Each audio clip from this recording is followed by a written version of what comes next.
Welcome everyone to Cinema Regulars, the movie review show where we see so many movies in theaters that the employees know us by name and they don't ask us what movies we're seeing, they ask us how many. Now today we are fresh into the December era of movies for the year. This is the last hurrah for all theaters to get studios, to get their last nominations in for the Oscars next year. And everyone's on winter break, so they save the best for last, as they say. So we'll be expecting a lot of good movies and a lot of interesting movies coming out in this month. Pretty interesting. Today we got a lineup. A little bit of a mixed bag here, I'll say. Yeah. So we'll be starting off with Y2K. And then we'll be moving into the new Frank Grillo movie Werewolves. Love and Frank then Grillo. and then I pulled out my last Spirited of the year to bring Isaac to go see The Return. Which normally you'd expect that to be the other way around. Bit odd. True. But that being said, as always, guys, be sure to subscribe. That really helps us out. And again, feel free to skip around and use the timestamps to jump ahead to your favorite movie or jump ahead straight to the rankings if that's all you care about. Now, without further ado, let's head off into our first movie here, Y2K. Isaac. On the last night... Oh, sorry, yeah? No, that was... Go. So... On the last night of 1999, two high school juniors crash a New Year's Eve party only to find themselves fighting for their lives when Y2K becomes a reality. I love how it just says Y2K because, like, it's really funny. Anyone who was born, like, after 2000, which was or even nobody in 2000, like, even in 2000, no one knows what the fuck Y2K was. They even said in the movie there is no expert on Y2K because they just had no idea. Well, yeah, I mean, people who understood machines were like, yeah, it's not gonna happen, that's nothing. And then people who didn't were like... I mean, literally the only thing that would happen is that it would just mess with dates. But they had been preparing for it for years anyways, so most things would have been fine. Yeah. Because it's just the whole thing of instead of it changing just two numbers, it needs to change the whole line.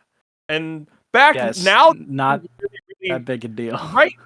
No, it's not that big a deal. I mean, back then it seemed like a big deal because, like, they were still on, like, dial-up and shit. So they were like, shit, if it changes 4 numbers instead of 2, it's gonna crash the whole internet.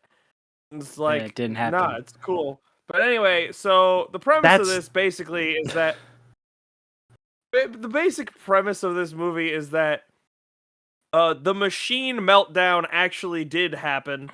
But instead of it being a meltdown, it's a sentient AI that somehow exists in 1999.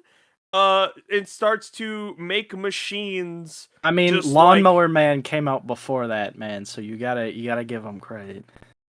Okay, fair. Fucking Lawnmower Man. I liked Lawnmower Man. I know, but you didn't see the beginning of that movie where they had them little like gyrospheres.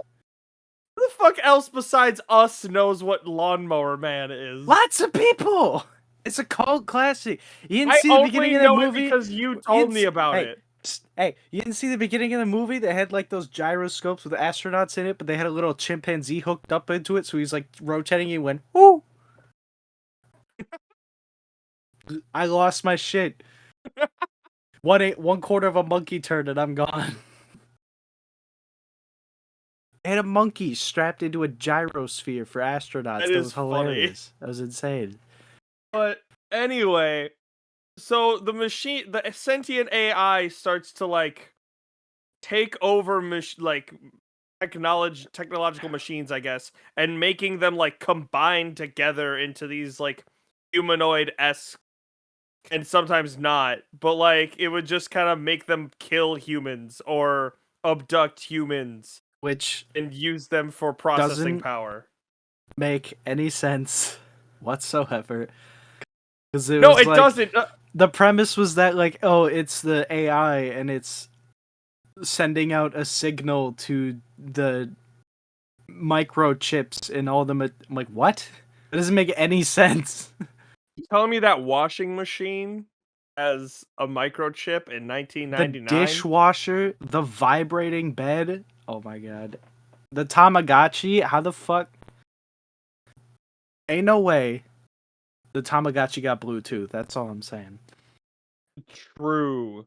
But like, yeah, so this is the thing that really annoyed me. The Tamagotchi is the one that actually sells it, because you could possibly make the argument that it's like it figured out a way to travel through electricity itself. Fine, whatever. A Tamagotchi has a battery. Like, there's That's it. no physical way for it to get to that. The only thing I could think of is that, like, because it's combining machines, and this is me trying to make it make sense, even though I know it doesn't, is like, it didn't get the Tamagotchi first. It went into something else and then used the Tamagotchi. But, like, it still makes no sense if you go that route. It makes zero sense. I think you're overanalyzing this. I am. I absolutely am. So let's start with characters. They suck.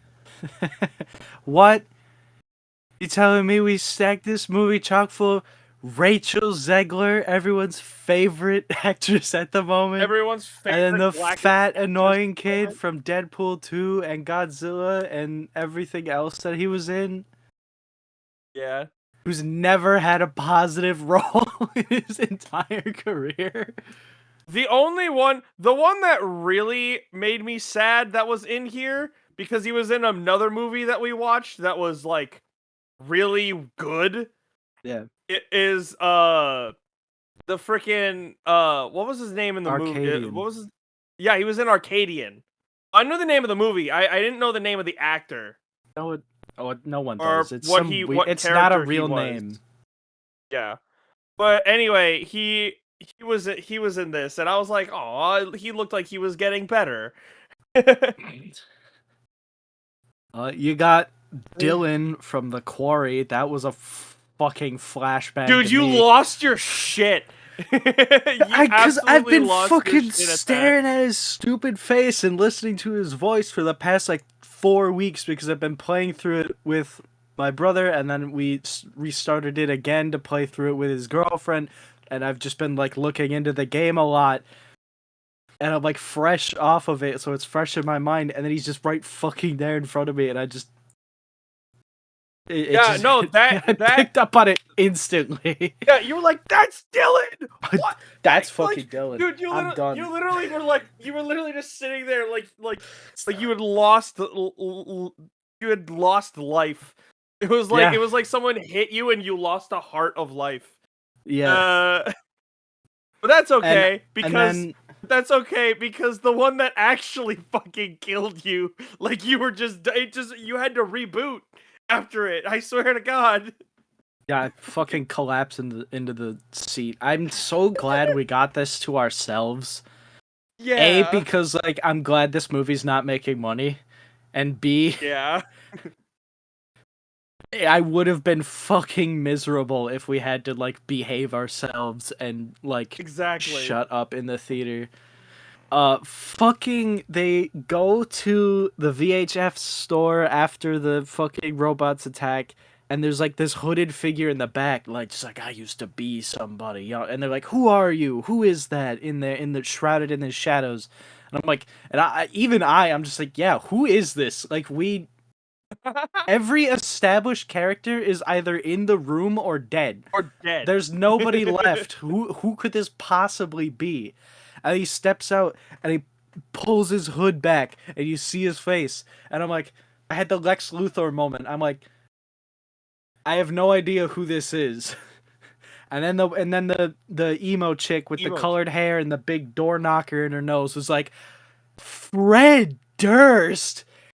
And I had a fucking bananic attack because I was like, what the fuck? And I literally collapsed in my chair, and you're like, are you okay? And I'm just like,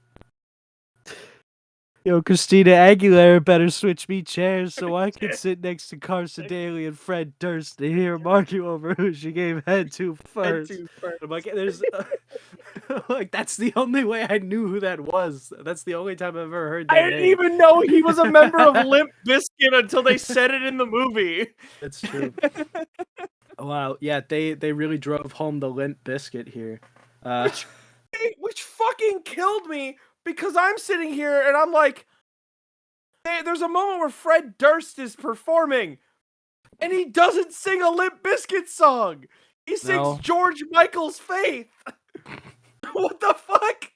I think it's really funny that they're just like, Fred Durst. They call him they don't like call him Fred or anything. It's Fred Durst, his full legal name every single time. They're like, Fred Durst, can you do a distraction on those robots? And then he goes and sings Faith, and it distracts all the humans, and the robots don't care. They're still doing this shit. It doesn't affect the robots at all. So what's the distraction here? Who are you distracting? Everyone in the audience? I did chuckle when he came out and he was just like, hey guys, it's me, Fred Durst. And then there's one guy in the back who's like, nobody cares. And I was like, yeah. I like that guy. I had this thought because it's something that me and my dad used to do. We would go to like sporting events. Yeah. They do the thing where they announce the starting lineup of the opposing team, and after every one you just go, who's he? He sucks. And they just like, it's like, it's Fred Durst, and I'm like, who's he? He sucks. Exactly. Will say it was so stupid. Yeah, I will say there is one glaring positive in this movie. Yeah. We did get to see Rachel Zegler covered in human feces. I'm just saying, that's a win. True. That's a win. That's what the whole point. Say, while it was ridiculously fucking stupid, I liked the practical machines when they did it. They just put a TV over a guy and covered him in wires, and he was just like... True. I mean, it could have looked much worse, I guess. What I'm saying is they could have CGI'd it, and they at least put some effort into this movie. Just not enough, and not in the right spots. I don't know if effort's the right word. No one, I really hope that this is just a phone-in for everyone in this movie. Oh, absolutely, absolutely, it was. The only one, there's one. I need to look up who he is, because he looked familiar, and I don't know why. The fucking dude that the friggin' chick with the door knocker was in love with, whatever his name was. A long-haired dude. Oh my god, that shit was fucking stupid. That was not funny. That was sad. That was fucking. That was like, come the fuck on. You really did that. I was so angry at that. That was so fucking dumb.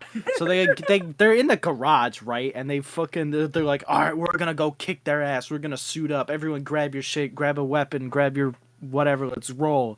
Some dudes grab skateboards, whatever. He grabs rollerblades, and as soon as they get out of the garage, he sees there's a basketball hoop tipped over in the driveway, and he's like, I was born for this. And he's like, let's roll. And then he runs up to it and he shreds it like a skateboard, and then he falls over immediately, like he missed the quick time event, and then he just cracks his head on the cement and dies.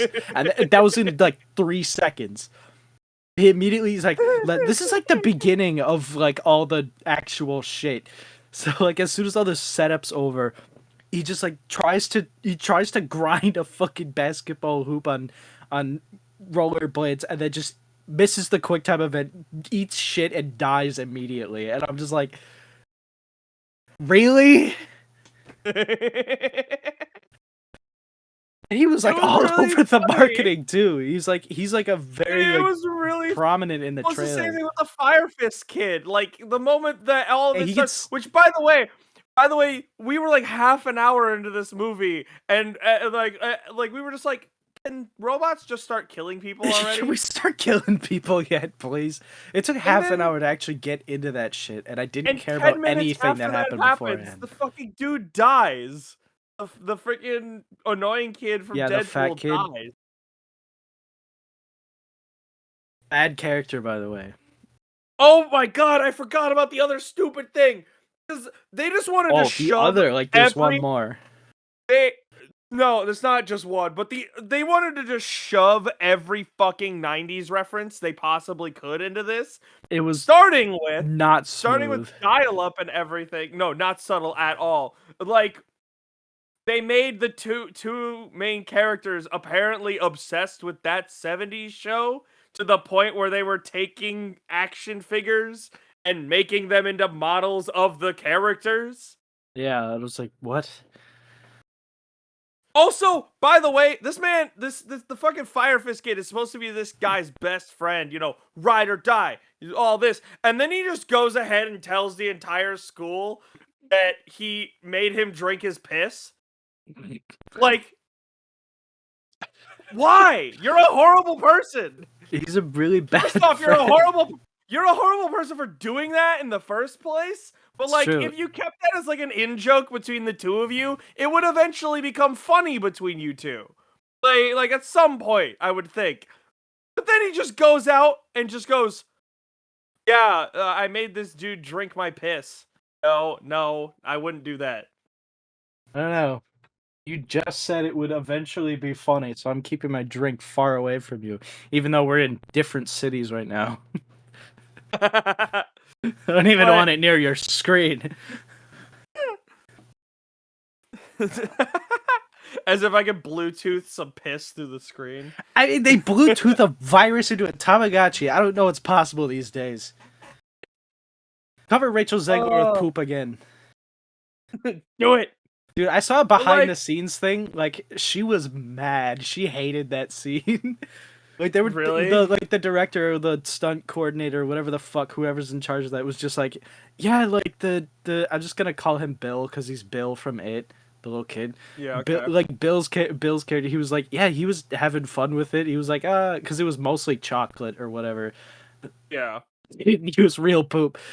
He's like, yeah, it's just whatever. We're making a goofy movie shit, whatever. She was pissed about that scene. She did not enjoy it at all, and I'm just like, all right, it sounds like he's fun, and you're not. Well, exactly, and that's why. See, Everyone was fucking. if you're gonna be a part of this movie, you have to have fun, and I feel like they hired Rachel. Most Zegler. of them did not have fun. I think maybe only 3 of them did, and one of them was Really? Fred Durst. A lot of people did not enjoy being here, and you could tell. True. Dude, The Rachel only ones I Zegler. could truly see like they had fun being there was the Fire Fist kid, Bill from It, and Fred Durst. Those are the only 3 that seemed to actually have fun being here. Well, maybe I don't know. The like the stoner kid seemed kind of cool. Seemed like he liked it. Well, the stoner guy was cool. I The couldn't tell. the VHS worker, he seemed to have a lot of fun playing weed guy. I don't know if he was playing. I'm just saying. True, but no, you can tell they just put Rachel Zegler in this because it was like, oh, she's Rachel Zegler. You know, they just came out with the Hunger Games because movie. she hadn't ruined her entire career yet at the time of filming. Exactly, and then they probably had some like, I don't know if they had reshoots or if they had like problems with like doing things or whatever. Because this movie feels like it was made a while ago. It probably was. I'm gonna be honest. Dude, like glaring obvious problem here. She and him have no chemistry whatsoever. None at all. And by the end of the movie, they had like that kiss and everything. You and can tell every time they kiss, you can tell that it's like this is like I'm uncomfortable. This doesn't even seem you felt natural or real. Zero emotion. that I felt for any fucking character in this. The only one I felt even a little bit of anything for was the fucking bucket hat kid. And that was more because his bucket hat got ruined when he died. Yeah, I suppose so. And I was like, nah, the bucket hat. Like, come on, man. Kill the dude, but don't disrespect the drip. Yeah, this is a roller coaster of pure nonsense. And the saddest thing is, it's not even enjoyable nonsense. It's like, what the That's the thing. fuck It's is like, this, dude? let's put it this way. They saw that, oh, people are making stupid shit again, and it's making money. So we should make some stupid shit, and we'll do that. Like, they're making the Winnie the Pooh and all this shit, and like Terrifier and Stream are doing cools. Like, we could do some like they're doing goofy shit, is what I'm saying. Like, these indie guys are doing all this shit. As goofy Well, shit. I'm not. Well, what I'm saying is like, these indie guys are doing this stuff. So what if Hollywood made a movie that's supposed to be indie or something? Like, this feels like it This should was be an indie movie. A24, dog.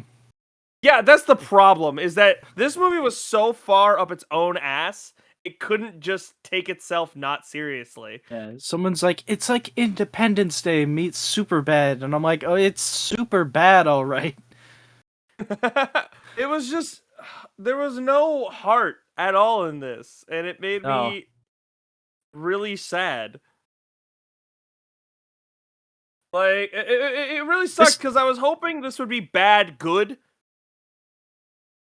Like, we had bad? I was like, fun bad, yeah.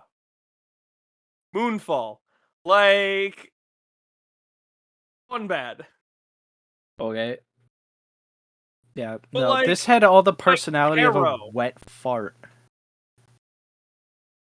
Somebody else's wet fart, so you can't even laugh at it because it's yours. It's just someone came in and then diarrheaed in their own pants in your bedroom. And it's like, dude, what the... What? Get out of my room with that. This movie made me feel like this movie shit my pants. Like, what the fuck?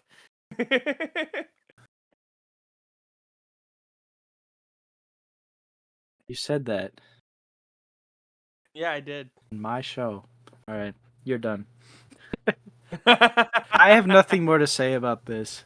So I don't really either. Like, it was just kind of nothing. Like, the pace was off completely. No pacing. At all. No, like, zero. Like, everything just kind of happened. This is, you know what? There is a great, I like to reference the South Park guys. They the guys that make South Park, they had a really cool like writing class that had a video and that went viral. Your movie should not be this happened, then this happened, then this happened, then this. It should be this happened, so that happened. Or because this, then this happened. Yeah. It should never be. Your movie should not be a laundry list that someone reads off. Everything should lead into something else. The problem with this movie is that it doesn't. It doesn't. Just that's like, that's what I'm saying. Party. No, it doesn't even have the laundry list. It's just they're at party, and then they're at the school with robots. And then they just kind of like stuck Fred Durst in the middle there for some reason. 50-year-old Fred Durst playing the iconic role of 25-year-old Fred Durst. It was just not. If the audience really wants it, you could get me drunk enough that I could recap the whole movie start to finish, and we can do for your viewing displeasure. Where I recollect the entire events of the movie in a drunken stupor. Please go watch the Children of the Corn video I made on that. That was something, but other than that, like, there's nothing I can say to fix it. and there's nothing I can say to make it any worse than what it already is. So I think we should just head into the rankings now. Rankings, right? I'm going Yes. first. Cool. This is a 1. What? Like, well, so here's the thing: is I had tarot in my 2s, and this was worse than tarot. Okay. At least I genuinely laughed at tarot because it was somehow being serious and at the same time making fun of astrology at the same time. It wasn't though.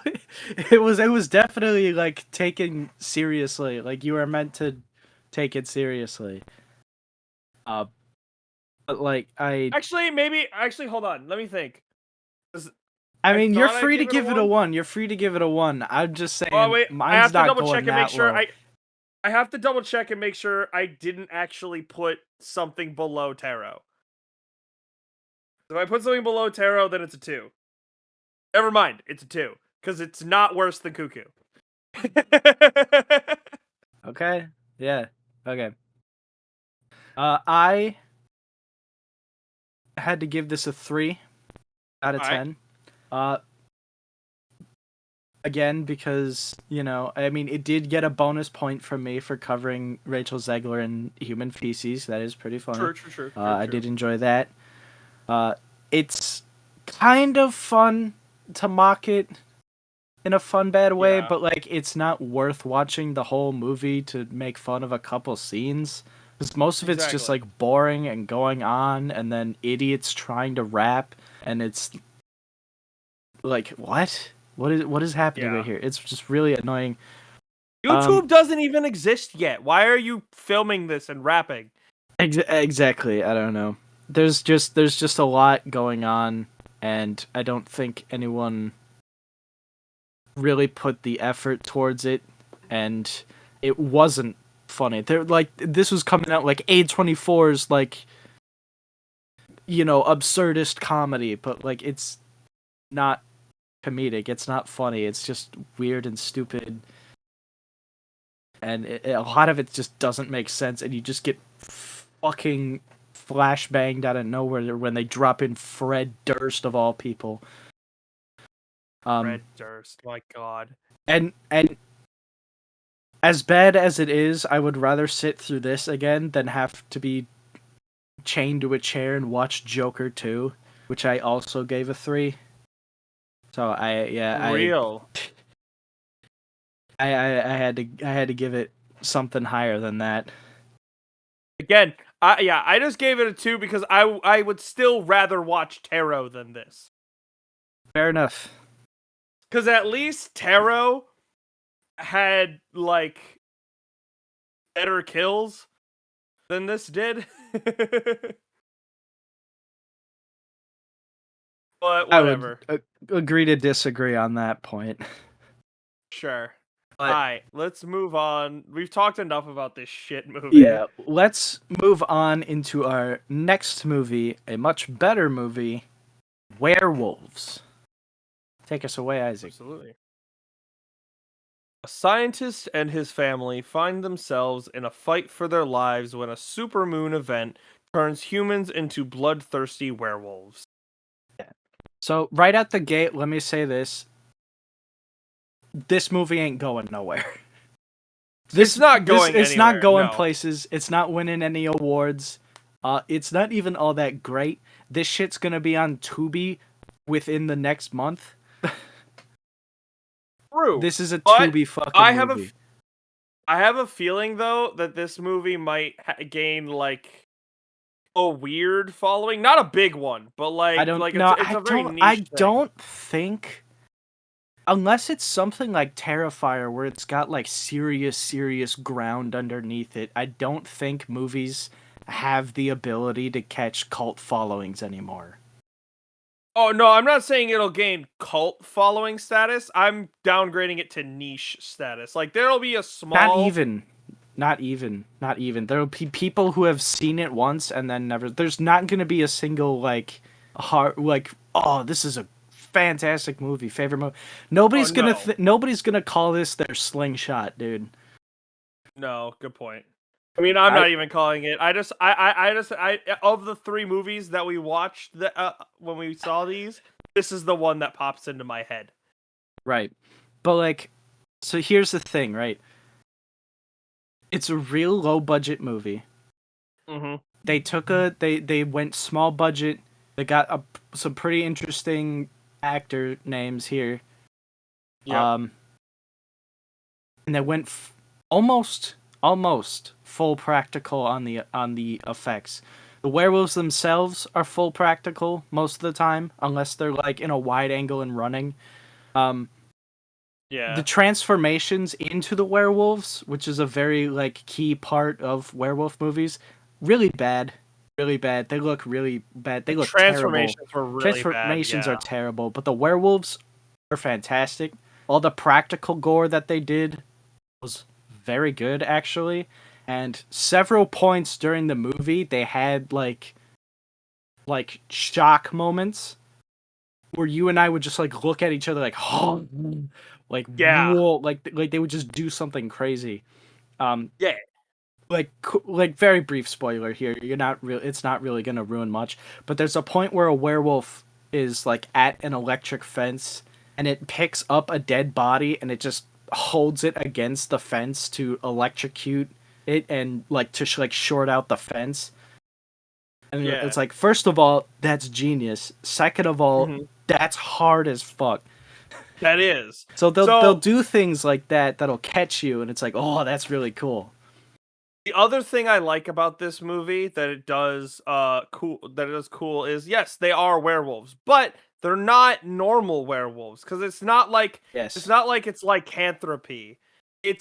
They are like a genetic mutation that happens when the moon gets like close to Earth.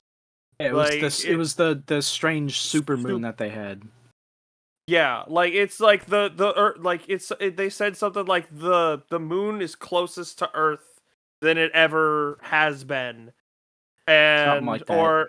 Or it's like the moment where the moon is the closest or something, and like it caused people to just like genetically turn into these things. It's not like it only happens during this supermoon too, which is the other cool thing. Like bites don't turn you, scratches don't turn you. It's just being caught in the moonlight. Yeah. During that time. I agree. Very interesting take on that. It's something we've never seen from any werewolf iteration before. I also like that each werewolf, like there are a lot of them look very similar, but there are like some that got their own, like they look different. Like the one where like because what they're doing, the whole point of this movie, like the big thing about this movie is the main character is a scientist, and they're trying to find a cure, or at the very least a preventative measure. Yeah. And so they invented this thing to like block the moon's rays from getting to you. Very creatively called moon screen. I thought that was funny. It reminded me of iCarly, and Freddy's mom went to go look for Cloud Block. Cloud Block. But they had the volunteers, like the people that they turned the first time this happened. So like they're already going to kind of thing. So they had this one that was like crazy. Like he was like kind of weird, and when he turned into a werewolf, he was like kind of like all hunched over, and he looked like one of the hyenas from Lion King. Yeah, kind of like he got kind of like he got a little goofy from the rest of them. But that guy enjoyed his role. He did. I love the look of the werewolves in these movies when they're not CGI. Yeah. When they're not CGI, they look cool as fuck. They got the big giant like mouths that like come out like 4 inches from their face, and like they got teeth all the way back in them. Like they look kind of Yeah, they mouths. look kind of cartoony, but they're so fucking cool. They are. Like, because I like that specific look of werewolves. Like, because when they're doing like fighting stuff, like when they're standing on two legs, or like when that one werewolf that you were talking about like picks the girl up, puts it looks like a guy, like a furry guy, but Yeah, he like looks like humanoid. a guy. But then when they like run away and they start using their hands, like they look like animals as well. Yeah. Like it's really cool. Yeah, they That's what I like about them. yeah, they did a good job blending human and animal together, and it's not too much of either.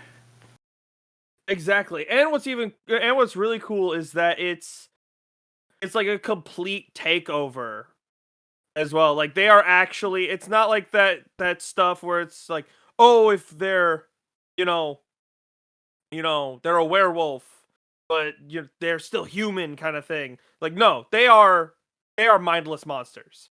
Well, I They wouldn't are say well, mindless, but no, they're I'm not not going to say themselves monster. anymore. They don't have the same morals, They're priorities, whatever. Yeah, their only thing, like their only goal is to cause mayhem and kill people. Yeah. Like that's what it is. They Very are primal. they are by definition monsters, but Right. they are also extremely intelligent, which is really cool. Mhm. Uh, and it's like the tiniest bit of sunlight gets it as well. Like the one guy, he like the guy in the suit, his Mhm. suit ripped, and it was really just like the back of his neck pretty much, but like that's all it took. Like he was exposed to the sun, so he just did it. He just The turned. sun or the And moon? the moon, sorry, the moon, my bad. Right. Well, Like no, because his remember suit got ripped. the werewolf he was fighting like destroyed his whole wall of his house, and that's when the moon came in. They didn't have Oh, his mask sorry, on anymore. I swapped I think I might have swapped in things. Yeah. No. The scientist that turned in the Yes. thing. Yeah, Yeah. he had a Him rip. He just had a rip in his suit, and that caused him to in his transform. hazmat suit. Yeah. And Yeah, then he got in. that Yeah. was also cool too. But that guy that you were talking about, it was cool because like he was all decked out and like gear and everything. He had war paint on his face, and like when he transformed into a werewolf, he had like the wolf killer body armor on, and he Yeah. still had the war, like the important werewolves were distinct enough for you to know that that's them, and that was really Right. cool. Yeah. I'm very glad they did that. So if you couldn't tell them apart, they weren't important. Exactly. I do have to say I really like Frank Grillo. I think he could be in a Yeah. lot more stuff, because the only notable thing that he was a part of, he was Frank Castle, right? He was the Punisher, right? In what? Was he the Punisher, or am I thinking of someone else? In what? Are It you wasn't in thinking the of Punisher Frank show. Castle? Is that No, not in the who Punisher Punisher is? show? No. No. No, No. it's a different guy. Okay, my bad. People have pitched him as the Punisher, like a fan casting, Okay, and I gotta say it wouldn't be a bad pick actually. it It'd would be a not pretty be. decent one. You know, Oh, you know my what? favorite. What? Uh,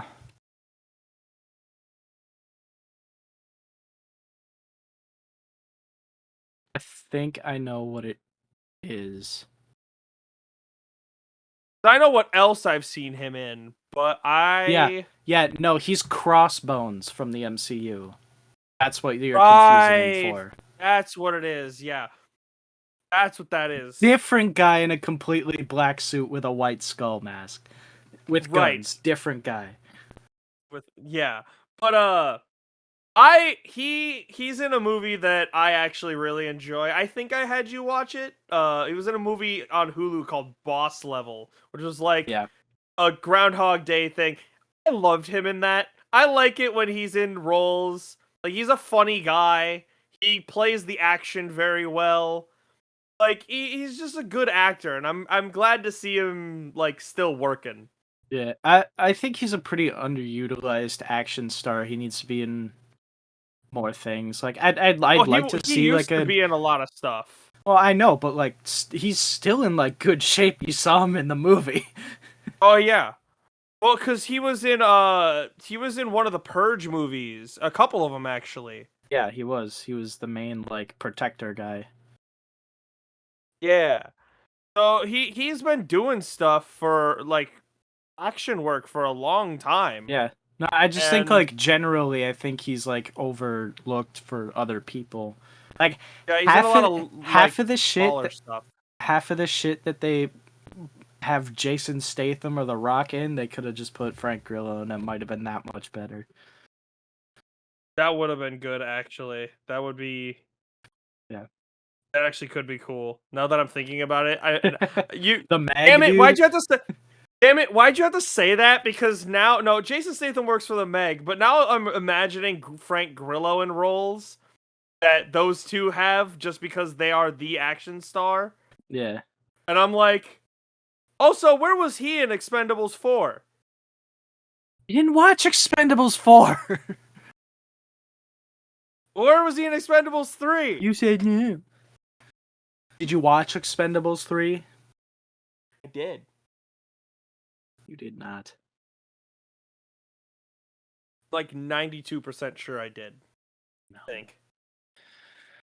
I know I watched 1 and 2. I know I watched those two. Yeah, because we were preparing to see the fourth one, and then you're like, nah. Well, we had that to might make have some been space before. for something. Yeah, that was. It's true. And that might have been before we implemented Spiriteds, so it's all right. Yeah. It's okay. Whatever. Anyway, back to this movie. Again, just there's not really much else to say about this. Like the practical effects were really cool. It was. I enjoyed a lot of this actually. Mm-hmm. I didn't find myself being like, "What the fuck?" Like when a movie comes up with kind of a bullshit reason for something to exist. Yeah. Like a lot of the times they make it kind of hard to swallow. This made sense. Like I accepted it very easily.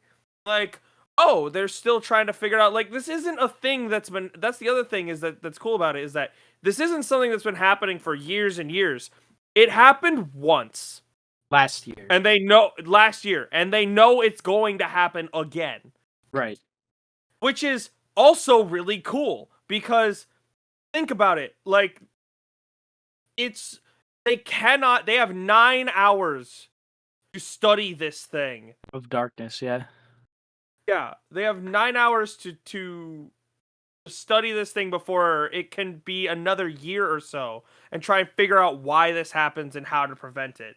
And it's just it's kind of cool. Yeah, I had the thought before, like had this come out in the 80s or 90s or something like that, we would probably be on the 4th installment of this franchise by now. We would, yes. Actually, that's the other problem is that it came out too late.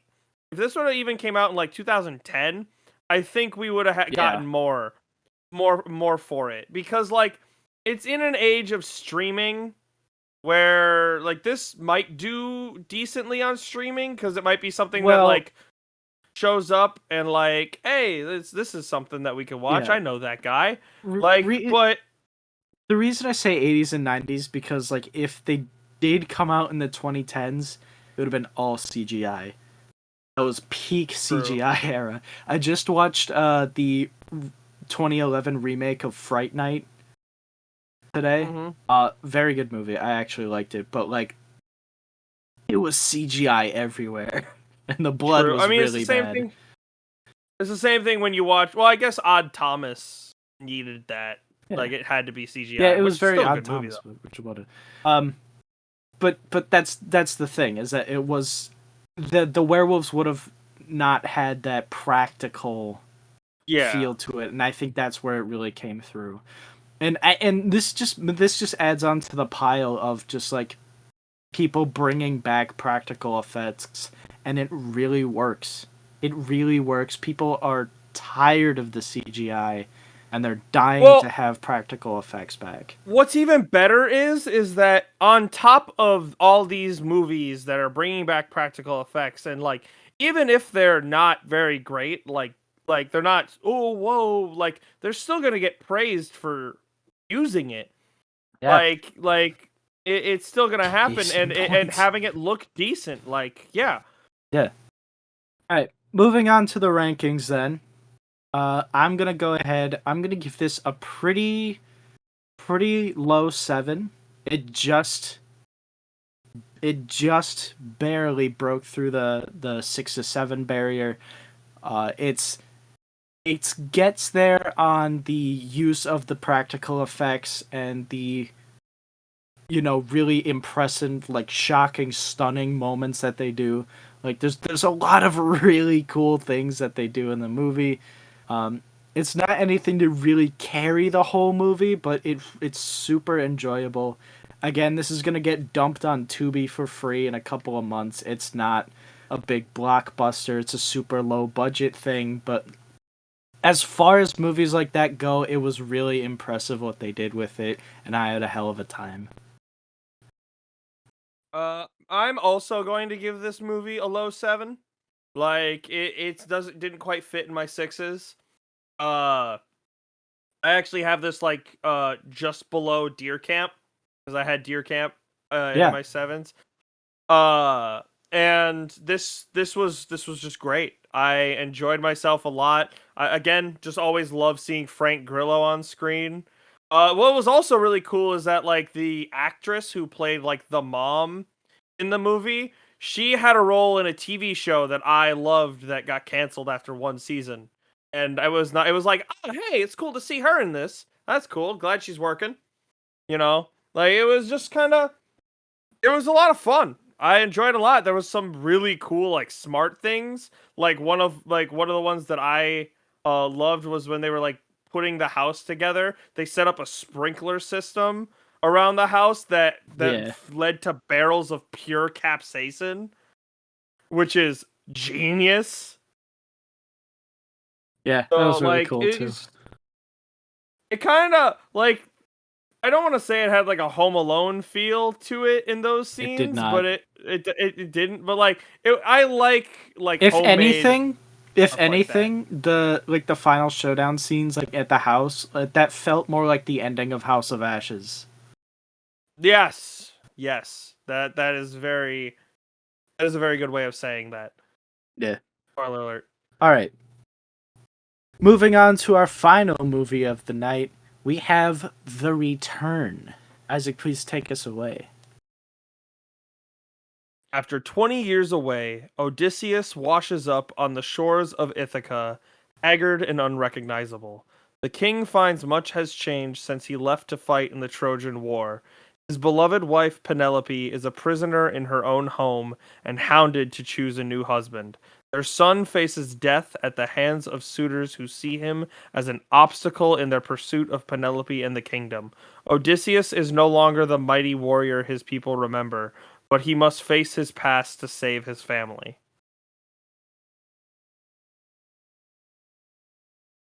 That was a novel you just read. Yeah, that was. I basically just read. I might as well just read you the Odyssey. Just read the book at that point, man. All right. So, for those of you still unfamiliar, which should be a lot of you by this point because we only brought it up a couple times, the concept of a spirited goes back to 2022, I believe it was, when Isaac got on his hands and knees and begged me to go see the Christmas movie Spirited with Will Ferrell and Ryan Reynolds. And since then, we've come up with a system where we're seeing all these movies. We're not going to see eye to eye and be interested in the same things. So times shocking a year, at how many of them we are. That's true. So 2 times a year, we get 2 little tickets. One use of those tickets will strong arm the other person into agreeing to come to the movie. And if it turns out that the person who didn't want to go was right, and that it was like, all right, okay, that was really bad, I shouldn't have dragged you along to that In the first place, you get a infinite spirited ticket, which I have because Isaac used his spirited last year on Joyride, and now we want to die. No, so I used my last spirited of the year on this movie, which is interesting because it's about the Odyssey, and Isaac, you're the one who won't shut the fuck up about the Odyssey. So it's really weird that you didn't want to go see this and I did. Well, go on. So the reason why I was kind of not really interested in this was because I have been not being able to shut up about the Odyssey because I've been obsessed with Epic the Musical for the past year, basically. And the thing that I don't like about it is that it's only focusing on the very end of the Odyssey.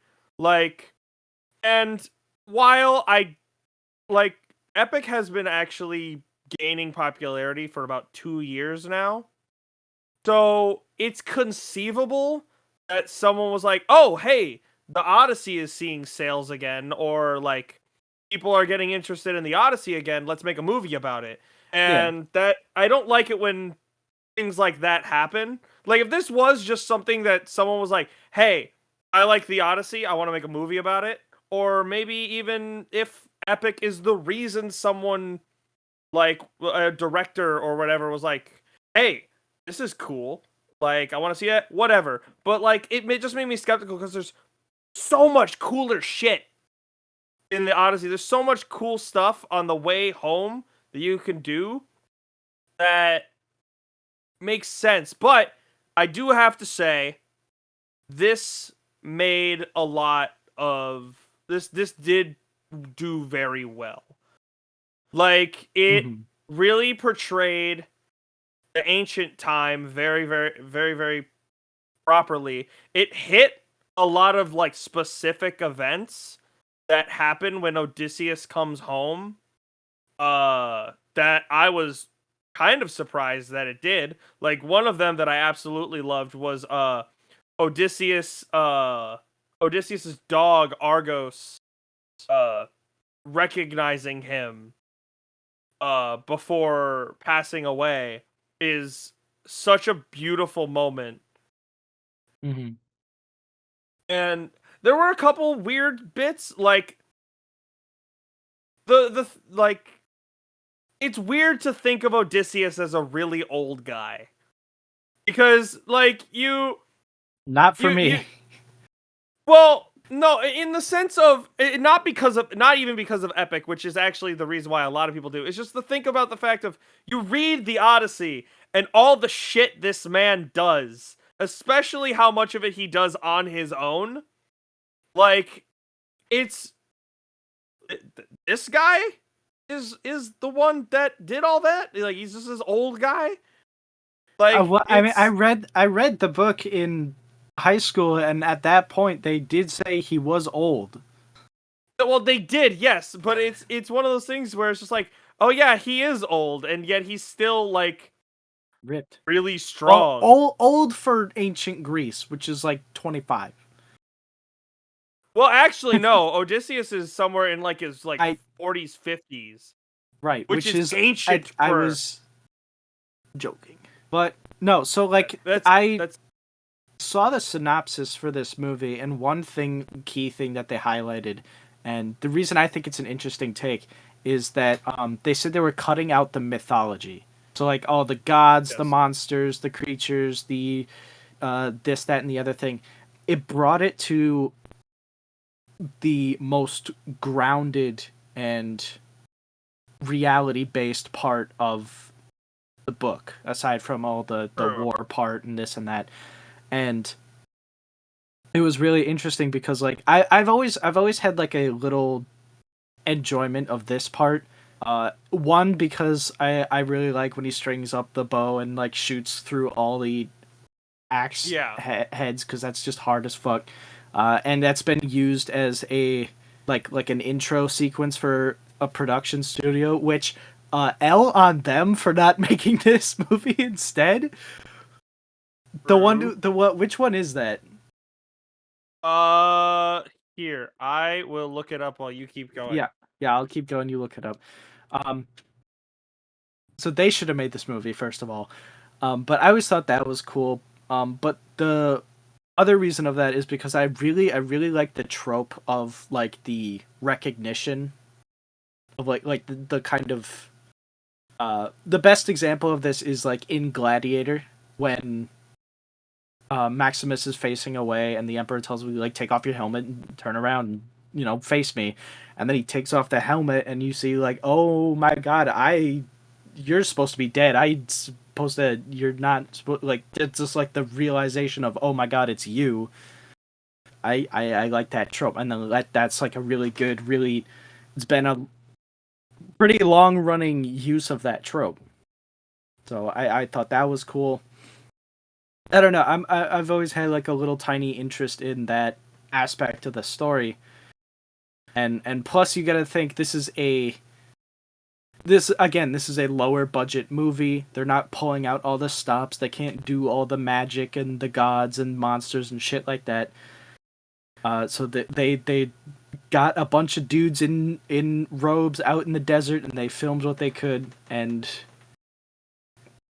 I think this is a good segment. And it's not even like, oh, it's just this one part of the book you're isolating it, because we've seen that work before in Last Voyage of the Demeter. That was a single chapter of the Bram Stoker's Dracula book, and it turned out into an amazing movie from just a single chapter.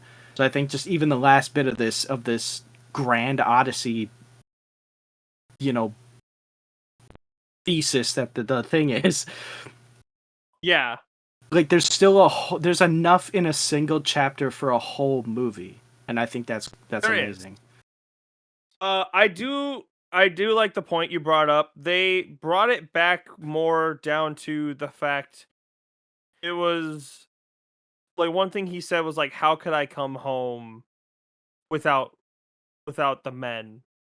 Yeah, And like that was pretty I like I didn't say that. they don't expressly like state any of the mythology. It is still kind of implied that it happened, but Well, they yeah, no, never it was actually bring implied it that in. it had no. They didn't do. It's not like they removed it from the story entirely. It's just that they didn't do any of the part that had it. Yeah. It's like they So, skipped over by all the the way, mythological stuff and got right to the more oh, exactly. grounded ending. I found the name of the entertainment company. It's TSG Entertainment. Uh, Yes. they are a production company, and they're actually pretty recent because Are they? yeah, they weren't founded until 2013, Huh. which is wild to think about. Which is still plenty The of time to first work film on they this. Just well, saying. the first film that they did was A Good Day to Die Hard. Never heard of it. They also did the second Percy Jackson movie, but Didn't watch it. more like notably, So they they've been the have production company. They've been the Odyssey. production company. They've been the production company behind Deadpool. Yeah. So they have Odysseus shooting the arrow through all the axe heads. And they had and the Greek mythology movie that they work on is Percy Jackson 2. Well, more recent. That was like in the first year that they came out And no, that's the with first it. thing you're gonna do. Uh, I'm just but saying, more missed recent. opportunity. We're Well, not reviewing the well, company. We're not reviewing no, the I company am gonna right now. say that company has fallen off because they were the production company behind Madam Web. So anyway, We've all seen how that went. but like I was saying, there are a lot of really nice moments in the movie that I really liked. I like that it was pretty grounded for a majority of it. Yeah. Like Odysseus is trying to, not. It's almost like he doesn't want to reveal himself. which because it's him, which is true because it's like he's finally home, yes, but he's also very ashamed at the same time because he's been away all these years. These men have pillaged his land basically and turned his island into just a horrible place to live for the people. Yeah. And it's it's kind of weird. I almost had whiplash watching this because I've had, like I said, I've been obsessed with Epic the Musical, which is portraying this one interpretation of Odysseus. You're used to the and grandiose and like that iteration of it, and then you bring back to this different kind of Odysseus in a much toned down version of the story. Well, it's a disconnect for you. Well, yeah, the really interesting part is the most recent thing that came out for the musical was the bit that happens right before he gets home. So, like, he just basically tortured Poseidon to let him go home, and now he's this broken man on this thing. Yeah. Like, it was, I knew to disconnect it, but because I've been so immersed in it, it was kind of difficult too. It was just an interesting take on the character. I do like that they kept some very important things from the Odyssey as well, like yeah, you brought that up. Is very important. And the biggest one is at the very end of the movie. Penelope is like, this man, like, he came home and then slaughtered all of the suitors, which is true. That's what Odysseus did. And then she brings him into her bedroom after cleaning him up and everything, and he's like, this isn't, and he looks at the bed and he's like, this isn't our bed. And because Odysseus and Penelope's marital bed, one of the posts of it is a living tree. Their marital bed physically cannot be moved, which is one of my favorite things about the Odyssey. It is one of my favorite things about that, though, their relationship specifically. It is so powerful. That is such a strong symbol of marriage, and I love it. Yeah, it's really good. Like, story and all that aside, I thought the acting in this was great. Like, oh, it's amazing. Like, say what you want about the pacing. Yes, there were some slow parts, but like every single interaction with that, like I was pulled into this movie. Oh yeah. And like these weren't actors on screen, like these were just the characters. Like they took each role with a sense of seriousness in their heart, and that came out on the screen. Speaking of actors, they got a pretty good actor to play Odysseus. They got Ralph Fiennes to be this. That is crazy because a lot of people you wouldn't know by looking at him. He's Voldemort in the Harry Potter movies, which I do have to say is one gripe I have of this movie. I do not need to see Voldemort's penis. I did not need to see that. It was not a thing I need to have in my brain. Isaac, we need to go, like, either in the background behind me or background behind you is how many unnecessary penises we see on our journey here. I didn't need to see Voldemort penis. I didn't need to see J.K. Simmons' penis a month before he played Santa Claus. Unnecessary. True. I didn't need that. I got that. Didn't want it. To be fair, at least the J.K. Simmons penis, you just saw the base. No, we saw the full bush. And the tip and everything. It was not Please stop talking cool. about Voldemort's penis. This is not going to become the Voldemort's penis episode. We are moving on. If you have nothing else to say, I suggest we get into the rankings. Yeah, honestly, I don't have a whole lot because there's not much you can say about the story because it is the Odyssey and they did a very good, faithful job with it. And the acting is great. The setting is cool. Oh my Like god, the setting was phenomenal. I I agree. like that the castle that they did because like you think castle, you think this big grandiose thing, and it kind of is, but like that's not what they were like in Greek times. Yeah, it's all They sandstone and dirt. Yeah, but like it's just a thing on a hill, and it's the inside that looks amazing. Like Mhm. they did such a good job with all that, and the boats, the boats Boats that they did show go in the hard. movie, they were like they did their research for this movie, is what it was, and it was very, very well done. Yeah. And it's not even I like, greatly and it's enjoyed it. not just like the set design and the building and all that. Like, they picked a phenomenal shooting location. Oh my god! Oh Like in yes, the opening, when you get like all the waves crashing on the beach, on the shore, and like the cliffs, I'm like, oh, that is gorgeous. I love it. This gorgeous I landscape. want to go there, please.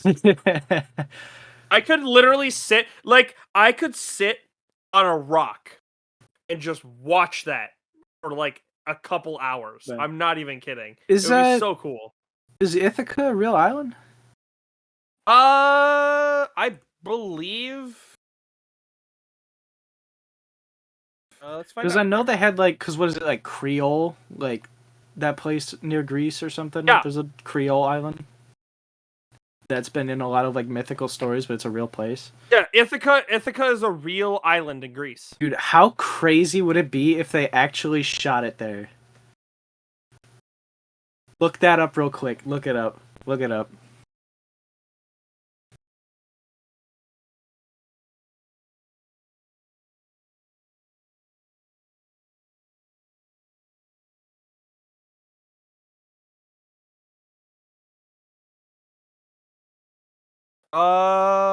It does not. Oh, here it is. It doesn't say that it was filmed on the island, but it was filmed in Greece. There you go. Maybe The they got regions close of enough. Corfu and the Peloponnese. Oh, it was still it's still the right setting, Yeah. which is They got phenomenal. close. They got close. It was very, very well done. The scenes with the suitors were played very well. I loved who they got to play Antinous because Antinous Mhm. is one of the most vile people in all of Greek mythology. Uh Yeah, the because what? um I One would of I forget said one of okay. I said one of I don't know. There's been a lot. let me rephrase that. One of the most vile mortals There you in go. Greek mythology. There you go. There you go. Yes, the Need that gods are clarifier. horrible, but they're gods. You need that So clarifier. yeah, but no, because he is trying to court Penelope, but at the same time, he's also extremely cunning. And like, dude organizes a hunting party to kill her son. Yeah. And like the scene where because he in the Odyssey, he is the one who catches Penelope unraveling her shroud as her wedding Mhm. shroud as well. So that scene where she's like walks into the loom room and is like unthreading it, and he just coldly walks out of the shadows. That went hard. So good. I'm not gonna lie. I saw the little glint gleaming off of his bald head, and I was like, "Oh shit, there's someone back there."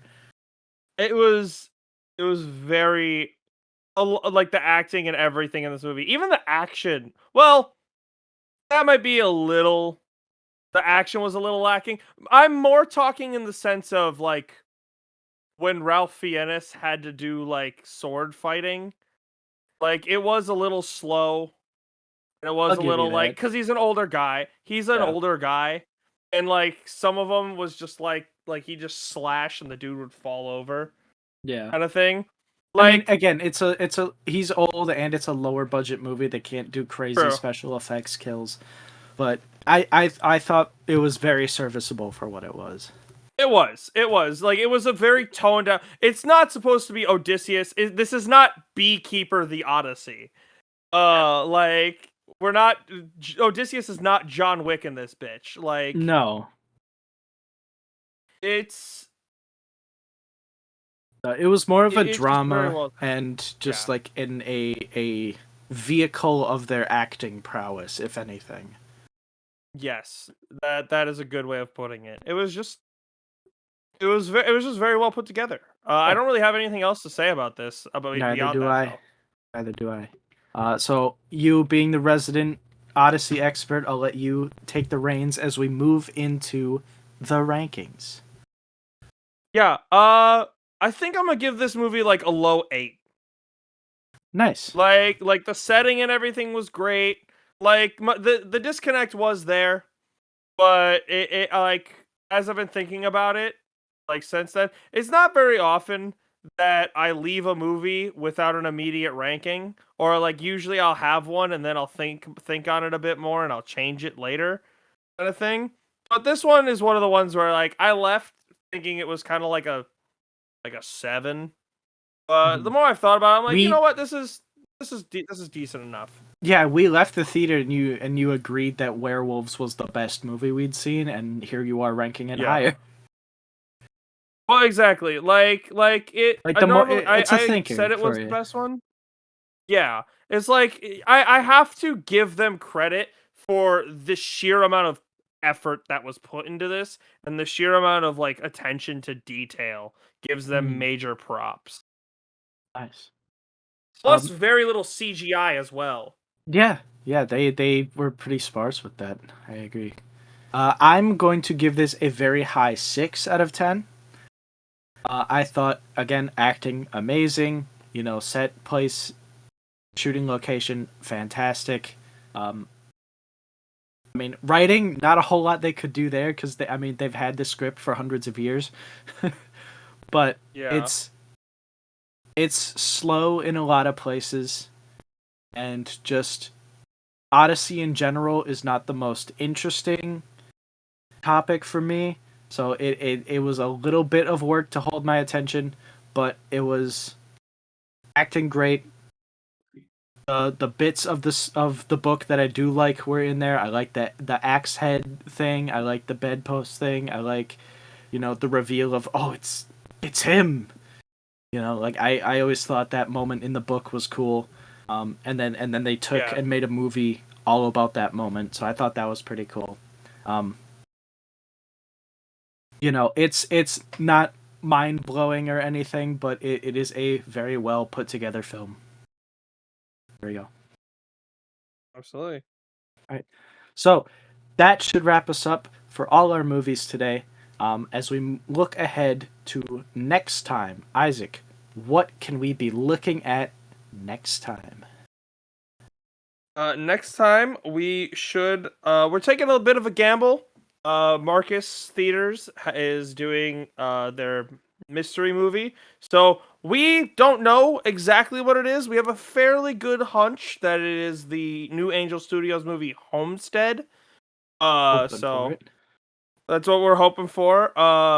We're also the long awaited arrival of Craven the Hunter. The I'm actually long delayed I am arrival of Craven I'm the Hunter. starting I'm starting to get worried the past month or so. I've been getting worried about how excited I am for that movie. Uh I think it's gonna be what it's gonna be, and we're just gonna be here for it. exactly. We might have some other ones in there. We're looking at maybe being able to squeeze in Sonic as well later Oh, in the not by week. next time. Not by next No, time. not by next time. But we might have some others, but those are the two definites. We were also looking to squeeze in on the same day, the Man in the White Van. Oh yeah, Another we might be grabbing that another in there. lower budget horror movie that came straight out of nowhere. Have to this day have not seen a single trailer for it. Just read the Yeah. synopsis, saw it was showing. We're taking a gamble. So whether it's good or bad or absolutely nothing, we know absolutely nothing going into it. So we'll see. We'll see. We'll see. We'll see. All right. That should be great. That should wrap us up here. Anyways, thank you guys so much for watching. Once again, please don't forget to subscribe because it keeps us going back to the theaters and bringing these videos back here to you. Be sure to check out our Letterboxd accounts on screen now. And until next time, guys, that's a wrap. Roll credits.